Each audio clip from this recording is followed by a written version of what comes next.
नमस्कार। मैं ऋषि रंजन स्वागत करता हूं आपका अंक प्रकाश यूट्यूब चैनल में। आज हम मूलांक 4 की चर्चा करेंगे। अगर आपका जन्म किसी भी महीने की 4 तारीख, 13 तारीख, 22 तारीख व 31 तारीख को हुआ है तो आप मूलांक 4 वाले होते हैं और आप रूल होते हैं शैडो प्लैनेट राहु से। अब राहु को समझने से आप आसानी से जान पाएंगे कि मूलांक 4 वालों के व्यक्तित्व और स्वभाव में क्या खास होता है। लेकिन सवाल यह है कि राहु क्या है। चलिए इसे हम एक कहानी के माध्यम से समझते हैं। पुराणों की एक प्रसिद्ध कथा है समुद्र मंथन। इस कथा में देवता और राक्षस दोनों ने अमृत प्राप्त करने के लिए समुद्र मंथन किया।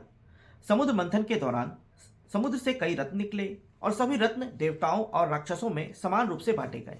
लेकिन जब अमृत निकला तो देवताओं और राक्षसों में से पाने की होड़ मच गई। अमृत का महत्व था तो इसे जो पिएगा वह अमर हो जाएगा। इस स्थिति को संभालने के लिए भगवान विष्णु ने मोहिनी नाम की एक सुंदर अप्सरा का रूप धारण किया। मोहिनी ने अपनी मंत्रमुग्ध कर देने वाली सुंदरता से राक्षसों का ध्यान भटका दिया।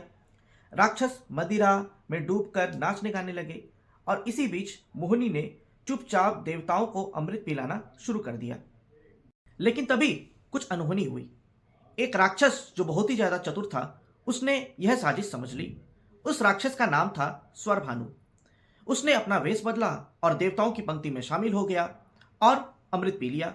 जैसे ही भगवान विष्णु को इस धोखे का पता चला उन्होंने तुरंत मोहिनी का रूप त्याग कर अपने वास्तविक रूप में आ गए और सुदर्शन चक्र से स्वरभानु का सर धड़ से अलग कर दिया। लेकिन चूंकि उसने अमृत पी लिया था वह मर नहीं सकता था।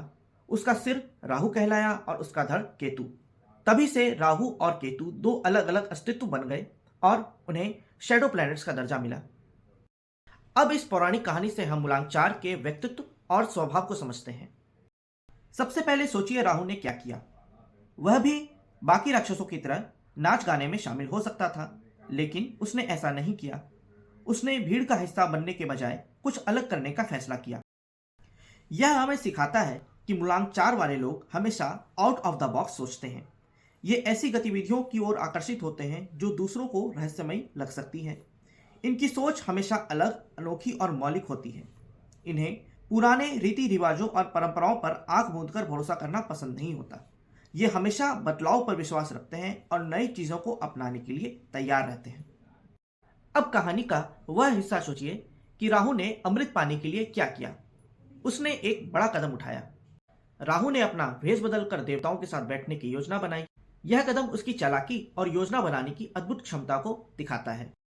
यह घटना बताती है कि मूलांक 4 वाले लोग योजना बनाने और रणनीति तैयार करने में माहिर होते हैं। वे किसी भी समस्या को हल करने के लिए सटीक योजना बनाते हैं और उसे सफलतापूर्वक लागू करते हैं। ये प्लानिंग और प्लॉटिंग के चैंपियन होते हैं। अब कहानी का एक और दिलचस्प पहलू देखिए। राक्षसों के गुरु शुक्राचार्य को संजीवनी विद्या मिली हुई थी, जिसकी वजह से राक्षस मृत्यु के बाद भी जीवित हो सकते थे। इसका मतलब यह हुआ कि राक्षसों को अमृत की उतनी जरूरत नहीं थी जितनी देवताओं को थी। फिर भी राहु ने अमृत पीने का निर्णय लिया। इससे यह समझ आता है कि राहु और मूलांक 4 वाले लोग हमेशा सुरक्षा पहले का दृष्टिकोण रखते हैं। इनके अंदर एक सेफ्टी फर्स्ट का स्वभाव हमेशा रहता है।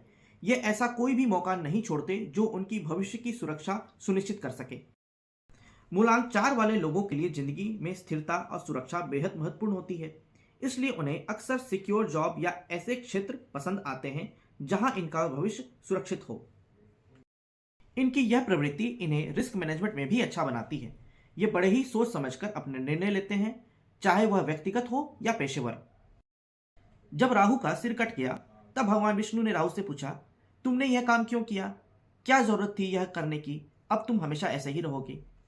राहु ने अपनी बातों और तर्कों के साथ जवाब दिया, इसमें मेरी क्या गलती है?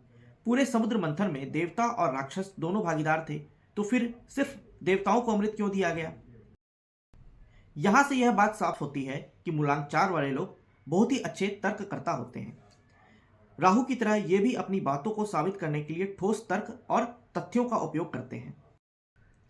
इन्हें आर्गुमेंट करना और अपनी बातों को सही साबित करना बहुत पसंद होता है। इनके तर्क इतने मजबूत होते हैं कि ये दूसरों को भी प्रभावित कर सकते हैं। और जब ये किसी मुद्दे पर अपनी बात रखने पर अडिग होते हैं तो इन्हें जल्दी हारना पसंद नहीं होता। मूलांक 4 वाले लोग परिवर्तन को पसंद करते हैं और पुरानी परंपराओं या दकियानुसी विचारधारा पर विश्वास नहीं करते। इनकी सोच अक्सर यथास्थिति को चुनौती देने वाली होती है।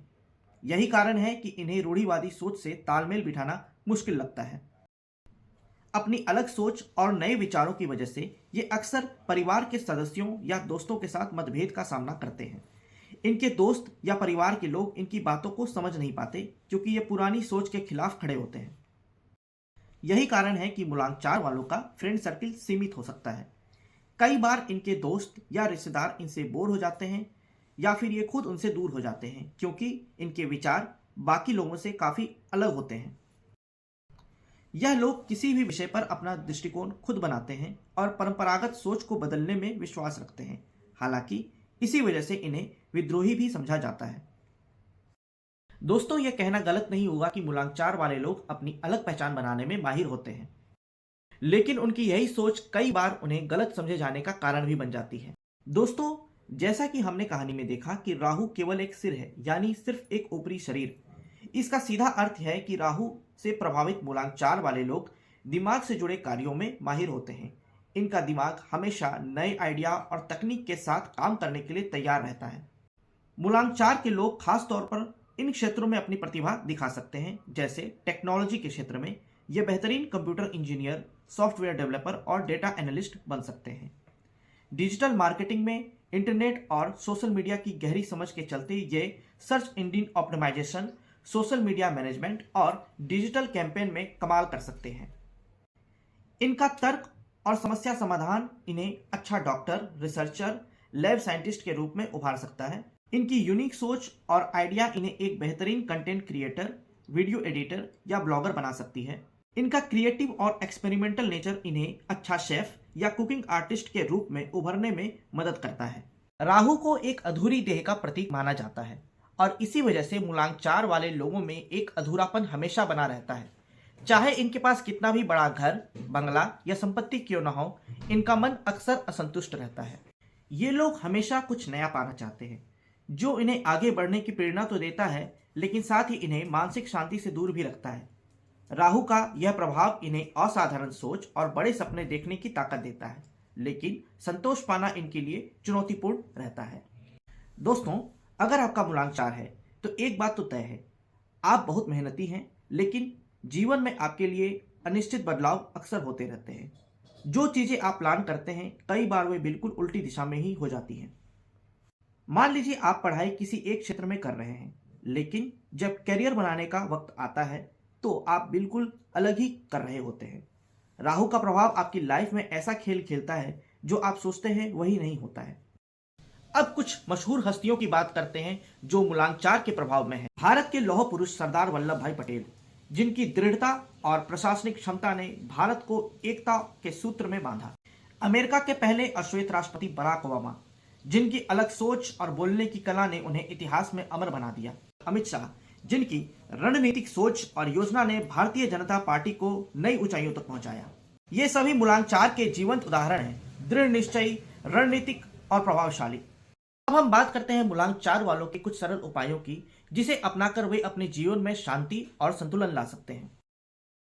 आपको आध्यात्मिक होना चाहिए।